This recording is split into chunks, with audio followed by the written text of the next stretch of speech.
कौमे लूत, ये नाम तो आपने तारीख में बहुत बार सुन रखा है।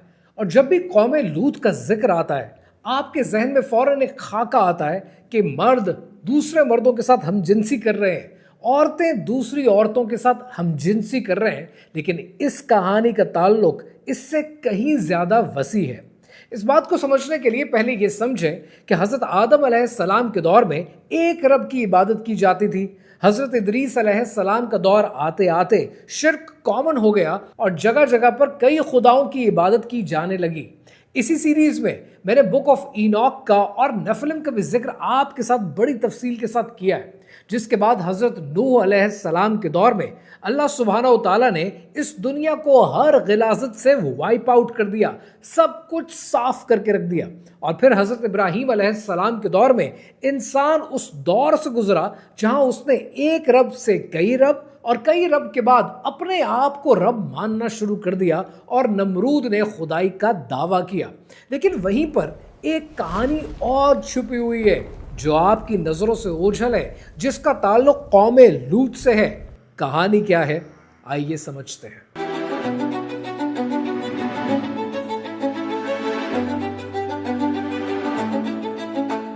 इस कहानी का आगाज होता है हजरत इब्राहीम अलैहिस्सलाम के दौर से। हजरत इब्राहीम अलैहिस्सलाम के दौर में उनके भतीजे हजरत लूत अलैहिस्सलाम को अल्लाह सुब्हानहू तआला ने कौम की तरफ भेजा। ये वो कौम थी कि जो हम जिन्स परस्त थी। मर्द मर्दों के साथ बदफेली करते थे, औरतें औरतों के साथ बदफेली करती थी, और ये बदफेली छुप कर भी की जाती थी, खुलेआम भी की जाती थी और इस पर फख्र महसूस किया जाता था। इससे पहले कभी किसी कौम ने दुनिया में इस किस्म की गिलाजत नहीं की। हजरत लूत अलैहिस्सलाम ने इस कौम को बहुत समझाया। लेकिन यहाँ पर जो नोट करने वाली बात है ना, वो ये कि जब इंसान कोई ऐसा काम करता है जो डिज़ायर बेस्ड होता है, जिसमें आपकी ख्वाहिशात नफसानी ख्वाहिशात होती हैं, तो जब नफसानी ख्वाहिशात से रोका जाता है तो इंसान उस पूरे अमल का इनकार कर देता है जो रोकने के साथ वाबस्ता हो। मैं इस वक्त हम जिन्स परस्ती पर बात नहीं कर रहा, मैं इस कौम के दूसरे बड़े गुनाह की बात कर रहा हूं। ये कौम हम जिन्स परस्त तो थी, अल्लाह के अजाब के मुस्तहिक भी थे और अल्लाह का अजाब आया भी। लेकिन ये कौम एक और काम करती थी जिसके बारे में लोग बहुत कम बात करते हैं। यह कौम दुनिया की वो पहली कौम थी जिसने रब का इनकार किया और एथीइज्म को अडॉप्ट किया। इसने रब को रब मानने से मुकर गए, रब की डिविनिटी को, रब की अथॉरिटी को चैलेंज किया। अल्लाह सुब्हानहू तआला ने कुरान मजीद में इरशाद फरमाया, क्या तुम मर्दों से बदफेली करते हो और रास्ता काटते हो और अपनी मजलिसों में बुरे काम को आते हो? तो इस कौम का कोई जवाब न था मगर ये कहा, अगर तुम सच्चे हो तो हम पर अल्लाह का अजाब ले आओ। Can you see the audacity of these people? How dare you. एक बात हमेशा याद रखिएगा, अल्लाह सुब्हानहू तआला से आप जो मांगते हैं अल्लाह देता है, लेकिन अल्लाह से कुछ भी मांगो कभी भी किब्रियाई, अकड़, गुरूर, तकब्बुर ये नहीं मांगते, क्योंकि रब ताला अपनी किब्रियाई की चादर का एक जर्रा किसी को नहीं देता। ये गुरूर, ये तकब्बुर सिर्फ उस शान को सूट करती है और किसी इंसान को नहीं। Now can you imagine the audacity of these people? They said, अगर तुम सच्चे हो तो हम पर अल्लाह का अजाब ले आओ। और फिर अल्लाह सुब्हानहू तआला ने उस कौम को इबरत का निशान बनाया जो रहती तारीख में आज भी आप जानते हैं। लेकिन सवाल यह है, क्या यह सिलसिला यहां पर खत्म हो गया? हरगिज नहीं। 18वीं सदी में दुनिया की सीक्रेट सोसाइटीज कि जिनको आज आप फ्री मेसन्स, इल्यूमिनाटी के नाम से जानते हैं, इन्होंने एथीइज्म को पिक किया और आपके साथ, मेरे साथ, रहती दुनिया के साथ एक नया खिलवाड़ करना शुरू किया जिसके बारे में आप नहीं जानते। अगर आपने मेरी ये सीरीज की बाकी वीडियोस देखी है तो अब तक आपको अंदाजा हो चुका है कि नमरूद के दौर से बाबिल की तहजीब से क्या कुछ आज ये सीक्रेट सोसाइटीज आपके सामने ला रहे हैं, आपके लिए कंफ्यूजन क्रिएट कर रहे हैं और आपको दज्जाली फितना दे रहे हैं, ताकि जब दज्जाल आए तब आपकी कन्वर्जन आसान हो, आपको बदलना आसान हो, आपसे मजहब का हाथ छुड़वाना उनके लिए आसान हो जाए। और आपने ये देखा है कि कैसे बाल के कैरेक्टर को, बैफोमेट के कैरेक्टर को, चर्च ऑफ सेटनिज्म को, इन चीजों को आपकी जिंदगी में मीडिया के थ्रू कॉमन किया जा रहा है। वहीं पर हजरत लूत अलैहिस्सलाम की कौम जो खुदा को मानती नहीं थी, जो दुनिया की पहली कौम थी कि जो एथीस्ट हो चुकी थी, उस कौम के एथीज्म को इन सीक्रेट सोसाइटीज ने दोबारा हिप कल्चर में, दोबारा रॉक कल्चर में और दोबारा पॉप कल्चर का हिस्सा कैसे बनाया कि आप जानते बूझते हुए भी इसको अडॉप्ट किए बगैर नहीं रह सकते। 18वीं सदी में इन सोसाइटीज ने एथीज्म का आगाज किया और एथीज्म का आगाज करने के बाद इन्हें फलसफे की जरूरत थी। इरास्मस जैसे लोगों ने फलसफा दिया कि ह्यूमन सबसे बड़ी चीज है। ह्यूमन जब रीजन देता है, ह्यूमन जब रैशनल देता है, तो वो डिवाइन लॉ से भी बड़ी चीज है और दुनिया ने इसको सच मान लिया। लेकिन जैसे जैसे लोग एथीस्ट बनना शुरू हुए पिछले 250 साल में, लोगों ने एक सवाल किया, हमने मजहब को तो छोड़ दिया, हमने खुदा का इनकार कर दिया है, लेकिन एक सवाल का तो जवाब दो। सवाल यह है कि अगर कोई खुदा नहीं है तो ये दुनिया कैसे बनी, ये कैसे मार्ज़ वजूद में आई? अब इस सवाल का जवाब इन एथीस्ट के प्रोमोटर्स के पास नहीं था। लिहाजा इसका जवाब देने के लिए इन्होंने एक कल्ट शुरू किया, जिस कल्ट को आज आप साइंटिज्म कहते हैं। ये कहानी शुरू होती है 1959 में कि जब इस कल्ट का, साइंटिज्म का पहला हथियार लॉन्च हुआ और उस हथियार का नाम था चार्ल्स डार्विन की थ्योरी ऑफ एवोल्यूशन, जिस थ्योरी ने यह कहा कि कोई क्रिएटर मौजूद नहीं है, जो हुआ है वो चांस म्यूटेशन के जरिए हुआ है।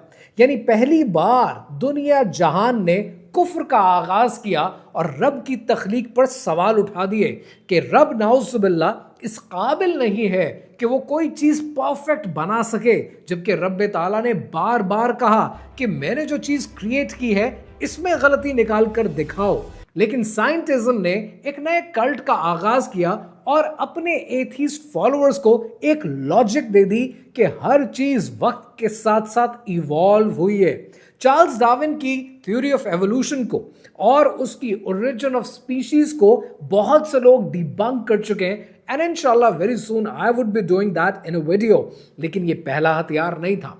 जब भी आपको खुदा का इनकार करवाया जाएगा किसी एलीट सोसाइटी की तरफ से, तब उन्हें बराबर में एक ऐसी थ्योरी आपको देनी पड़ेगी कि जिस पर आप अपना ईमान ले आए। लिहाजा इस दुनिया ने जब आपको एथीज्म प्रमोट किया, तब एथीज्म के मुकाबले में, खुदा के इनकार के मुकाबले में ह्यूमनिज्म को प्रमोट किया गया कि जो कुछ है वो इंसान खुद है, इंसान के ह्यूमन राइट्स हैं, जमहूरियत इंसान की हुकूमत है, इंसान का रीजन, इंसान का रैशनल सबसे बढ़कर है। और ये सेक्युलर ह्यूमनिज्म है। इंसान ने अपनी बर्थडेज मनानी शुरू कर दी, अपने आप को पूजना शुरू कर दिया, हर इंसान अपना खुदा आप बन गया। यहां पर एक बात समझनी बहुत जरूरी है। साइंटिज्म के हवाले से पिछले दिनों भी एक वीडियो में मैंने बड़ी तफसील से जिक्र किया था कि कैसे ये एक मजहब की शक्ल इख्तियार कर गया है। आज मेरा प्रॉब्लम साइंस नहीं है, मेरा इख्तलाफ साइंटिज्म के साथ है। साइंस वो होती है जो कहती है कि कोई भी चीज या कोई भी एक्सपेरिमेंट ऑब्जर्वेशनल होता है और रिपीटेबल होता है। अगर आपने कर दिखाया तो मैं भी कर सकता हूं। अगर आपके बताए हुए तरीके से ऐनक बन सकती है तो मेरे बताए हुए तरीके से भी ऐनक ही जवाब आना चाहिए। लेकिन आज साइंटिज्म कहता है कि जो हम कह रहे हैं उसको चुपचाप मान लो, और यही सबसे बड़ा प्रॉब्लम है कि आप सवाल नहीं करते और चुपचाप मान लेते हैं उस सारे फ्रॉड को जो न जाने कब से हमारे साथ किया जा रहा है। अभी मैं आपको सिर्फ चंद फ्रॉड बताता हूं जिनको एक्सप्लोर करने की जरूरत है, क्योंकि अगर आपने इनके बारे में सवाल नहीं किया तो आपका जितना इल्म है ये सारा इल्म जाया हो जाएगा। आप अगर इन पर सवाल नहीं करेंगे तो आने वाली नई नस्लों को आप खुदा ना खास्ता अल्लाह सुब्हाना व तआला से दूर करते जाएंगे, और हर जगह पर आप एक रब के मानने वाले तो होंगे, लेकिन आपको पता भी नहीं होगा कि आप कहां कहां पर कुफ्र कर रहे हैं, कहां कहां पर उसकी नाशुक्री कर रहे हैं। ये चीजें मैं आपको गिनवाने वाला हूं, जरा गौर से सुनिएगा, दिल थाम के सुनिएगा, क्योंकि इन सब को इंशाअल्लाह आने वाली सीरीज में मैं डिबंक करूंगा। क्या आप जानते हैं कि शैतान इंसान के साथ सिर्फ एक खेल खेलता है शैतान ये करता है कि वो थोड़े से सच के साथ बहुत ज्यादा झूठ मिक्स कर देता है, और जब ये इतना ज्यादा झूठ मिक्स हो जाता है तो सच को पहचानना मुश्किल हो जाता है। एथीज्म को प्रमोट करने के लिए साइंटिज्म को प्रमोट किया जाएगा, थोड़ी सी साइंस दी जाएगी लेकिन बहुत ज्यादा साइंटिज्म दिया जाएगा, और आप और मैं चुप करके मान लेंगे, सवाल नहीं पूछेंगे। पहला सवाल बनता है जमीन की उम्र के बारे में। आज साइंसदान कहते हैं कि 4 अरब साल पुरानी है कायनात, 13 अरब साल पुरानी है। हमने सवाल कब किया? हमने इनके रेडियोमेट्रिक डेटिंग के मेथड को चैलेंज क्यों नहीं किया? हमने तो सवाल नहीं पूछा, हमने तो नहीं देखा कि हमारा दीन क्या कहता था, हमने चुप करके इसको सच मान लिया। फिर ये आए और दूसरा सामान बेचने की कोशिश की कि इंसान एक प्लैनेट से दूसरे प्लैनेट पे ट्रैवल कर सकता है। हमने चुप करके मान लिया, हमने सवाल नहीं पूछे कि जो मून लैंडिंग आप दिखाते हैं ये मून लैंडिंग ओरिजिनल थी या फेक थी। नासा खुद कहता है कि सीजीआई इमेजेस और कॉम्पोजिट्स हम यूज करते हैं, लेकिन हमने तो चुप करके मान लिया और हमने तो अपने जुमलों का हिस्सा बना दिया कि इंसान आज चांद पर चला गया है और आप ये बातें करते जा रहे हैं। Why we did not question this? और हमने तफसीर उठाकर क्यों नहीं देखी? इन्होंने आपको जियोसेंट्रिज्म बेचा, फिर हीलियोसेंट्रिज्म बेचा, हमने दोनों एक्सेप्ट कर लिए, but we did not dare to cross check with the religion what your दीन वाज सेइंग। हमने तो चीजों को चेक तक नहीं किया। जो इन्होंने बेचा मैंने अनफॉलो कर लिया। इन्होंने जर्म थ्योरी बेचने की कोशिश की, हमने चुप करके मान ली, और हमने मान लिया कि शायद बीमारी ऐसे ही होती है, शायद ये कायनात एक सिंगल सेल से बनी है, और जैसे ही दुनिया इवॉल्व करती है तो कुछ सेल्स थे जो इवॉल्व नहीं कर सके और वो वायरस बन गए।